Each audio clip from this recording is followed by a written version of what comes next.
pensaba no que iba a continuar el legado de su padre, que soñaba con ir a UConn, una universidad muy prestigiosa, donde el equipo de básquet es uno de los más reconocidos, así que muy lamentable. Y él muy le decía además que iba a llegar, ¿no?, a la NBA.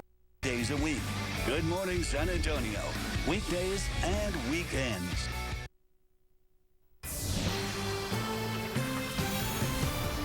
New at 5, crash test dummies. Over the years, they have helped to make cars safer for everyone. But are they flawed? 12 on your side's Marilyn Moritz says there are some concerns of gender bias, saying they don't really represent half of the drivers on the roads. Women.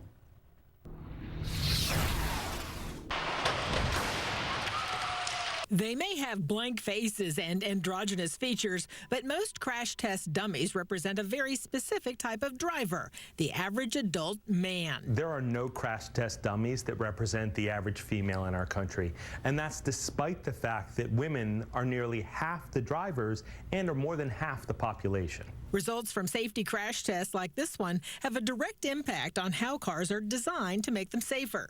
But if tests prioritize adult men, researchers say that can pose a safety risk to women. A recent study from the University of Virginia reveals a woman wearing a seatbelt is 73% more likely to be seriously injured in a head-on crash than a man. This has been a clear problem since at least the 1980s, back when the regulators actually first asked for there to be dummies starting to represent women. What they got was a scaled-down version of the male dummy that today is so small that really it represents a young teenager. Automakers disagree that a change would help. The Auto Alliance says it does not believe a female dummy would be useful because the current American female is closer in height and weight to the male dummy currently used for testing.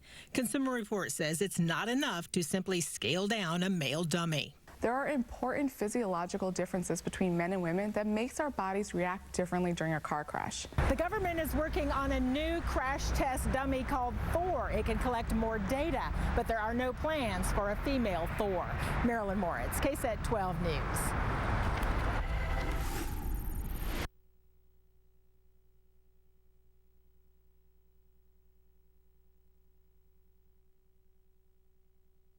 Y Kobe Bryant era hijo de un jugador profesional de baloncesto a quien superó con creces en su exitosa carrera. Desde muy joven